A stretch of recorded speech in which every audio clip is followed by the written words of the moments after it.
we are going to study Science and Technology Part 2. But before that, do subscribe my channel and click the bell icon for notification. Chapter 2, Life Processes in Living Organisms Part 1. In the last video, we had studied about living organisms and life processes.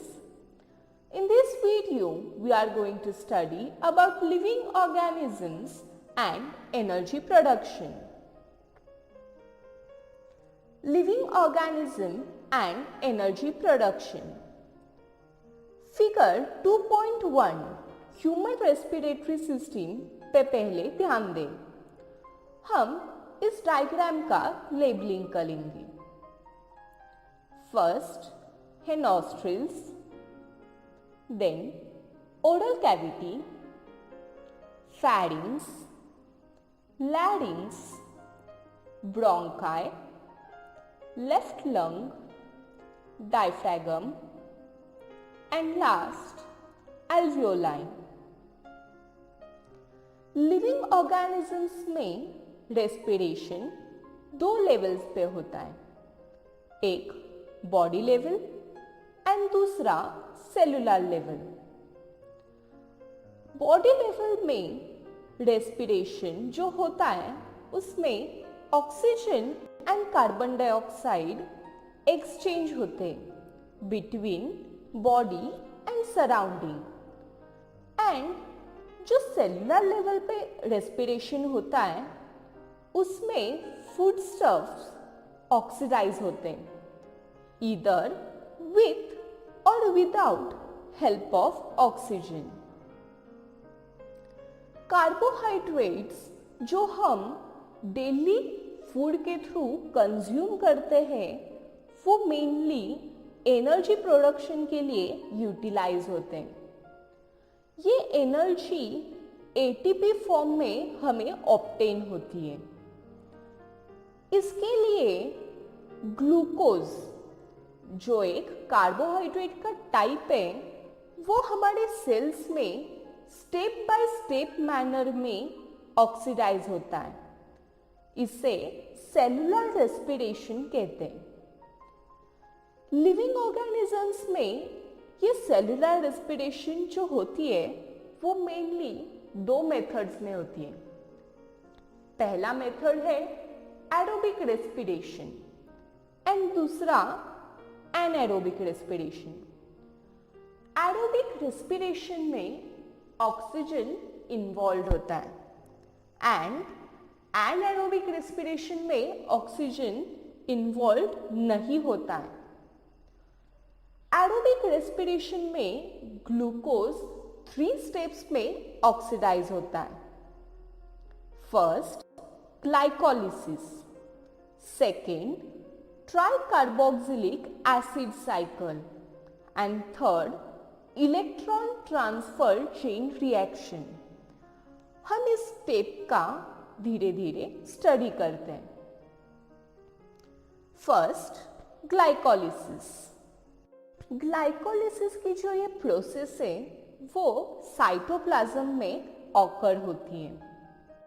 इस process में glucose का जो molecule है वो step by step manner में oxidise होता है and pyruvic acid, ATP, NADH2 and water का हर एक का 2 मॉलिक्यूल्स फॉर्म होता है. इस प्रोसेस में जो प्यूरिक एसिड का मॉलिक्यूल फॉर्म होता है वो एसिटाइल कोएंजाइम A के मॉलिक्यूल में कन्वर्ट होता है.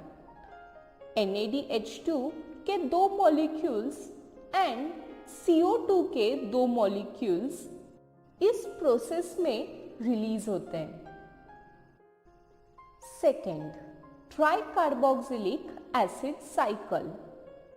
इसमें जो ग्लाइकोलिसिस में प्यूरिक एसिड के through acetyl coenzyme A form हुए थे उसके दोनों मॉलिक्यूल्स माइटोकॉन्ड्रिया में एंटर करते हैं. साइक्लिक चेन ऑफ रिएक्शंस जिसे ट्राई कार्बोक्सिलिक एसिड साइकिल कहते हैं ये माइटोकॉन्ड्रिया में ऑपरेट होती है। इस साइक्लिकल प्रोसेस के थ्रू एसिटाइल कोएंजाइम ए का एसिटाइल का जो पार्ट है वो कंप्लीटली ऑक्सीडाइज हो जाता है and molecules like CO2, H2O, NADH2 and FADH2 derive होते हैं। Electron transfer chain reaction. अब जो ट्राई कार्बोक्सिलिक एसिड साइकिल में NADH2 एंड FADH2 के मॉलिक्यूल्स फॉर्म हुए थे वो इलेक्ट्रॉन ट्रांसफर चेन रिएक्शन में पार्टिसिपेट करते हैं। इसकी वजह से NADH2 के एक मॉलिक्यूल से ATP के 3 मॉलिक्यूल्स एंड FADH2 के एक मॉलिक्यूल से ATP के 2 मॉलिक्यूल्स ऑब्टेन होते हैं। Besides this, ATP molecules इस रिएक्शन में वाटर मॉलिक्यूल्स भी फॉर्म होते हैं। इलेक्ट्रॉन ट्रांसफर चेन रिएक्शन भी माइटोकॉन्ड्रिया में ही ऑपरेट होता है। Thus, एरोबिक रेस्पिरेशन में ग्लूकोज का मॉलिक्यूल कंप्लीटली ऑक्सीडाइज हो जाता है एंड CO2 एंड H2O के मॉलिक्यूल्स प्रोड्यूस होते हैं अलॉन्ग विथ एनर्जी। अब हम कुछ टर्मिनोलॉजीज के बारे में जानते हैं। हमने NADH2 एंड FADH2 के बारे में अब तक जाना, लेकिन उसका फुल फॉर्म क्या है वो नहीं पता है। तो हमेशा याद रखें, NADH2 को कहते हैं nicotinamide adenine dinucleotide and FADH2 को कहते हैं फ्लैविन एडिनाइन डाइन्यूक्लियोटाइड। ये दोनों एंजाइम्स सेल्स में फॉर्म होते हैं एंड सेलुलर रेस्पिरेशन में यूज्ड होते हैं। ATP मतलब एडिनोसाइन ट्राइफॉस्फेट। ये एनर्जी रिच मॉलिक्यूल है एंड इसमें एनर्जी बॉन्ड्स में स्टोर होती है जिससे फॉस्फेट ग्रुप्स एक दूसरे से अटैच्ड होते हैं। हमारी नीड के मुताबिक ये मॉलिक्यूल्स सेल्स में स्टोर होते हैं। केमिकली ATP ट्राइफॉस्फेट मॉलिक्यूल है जो एडिनोसाइन राइबोन्यूक्लियोसाइड से फॉर्म होता है। It contains a nitrogenous compound adenine, pentose sugar ribose and 3 phosphate groups. As per need, ATP के phosphate bonds break होते हैं and energy derive होती है। इसलिए ATP को energy currency of the cell कहते हैं।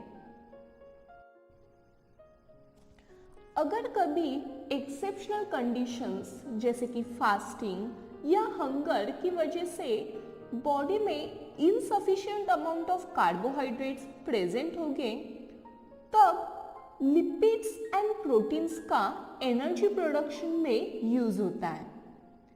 लिपिड्स फैटी एसिड्स में कन्वर्ट होते हैं, वेराज प्रोटीन्स अमाइनो एसिड्स में कन्वर्ट होते हैं। बाद में ये fatty acids and amino acids acetyl coenzyme A में कन्वर्ट होते हैं एंड माइटोकॉन्ड्रिया में क्रेब्स साइकिल की प्रोसेस के थ्रू एसिटाइल कोएंजाइम ए का कंप्लीट ऑक्सीडेशन होता है एंड हमें एनर्जी ऑब्टेन होती है।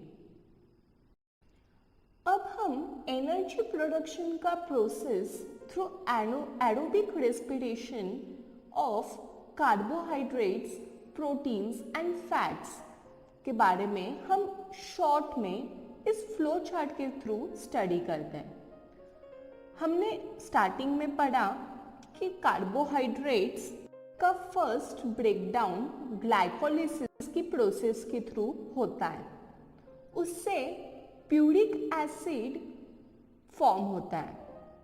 प्यूरिक एसिड का ब्रेकडाउन होके या कन्वर्ट होके एसिटाइल कोएंजाइम ए फॉर्म होता है। वैसे ही अल्टरनेटिवली लिपिड्स एंड प्रोटीन्स भी एसिटाइल कोएंजाइम ए फॉर्म करते हैं through fatty acids and amino acids respectively. अब जो ये एसिटाइल कोएंजाइम ए फॉर्म हुए वो माइटोकॉन्ड्रिया में एंटर करते हैं। माइटोकॉन्ड्रिया में क्रेब्स साइकिल परफॉर्म होती है जिससे CO2, H2O and energy form होती है। अब तक हमने एरोबिक रेस्पिरेशन के बारे में स्टडी किया। अब हम लिविंग ऑर्गेनिजम्स और सेल्स में होने वाले एनारोबिक रेस्पिरेशन का स्टडी करते हैं। हमें पता है कि ऑक्सीजन के एब्सेंस में एनारोबिक रेस्पिरेशन कंडक्ट होती है। तो इसमें ग्लूकोज का जो मॉलिक्यूल है उसका ग्लाइकोलिसिस के प्रोसेस के थ्रू ब्रेकडाउन होके पायरुविक एसिड फॉर्म होता है।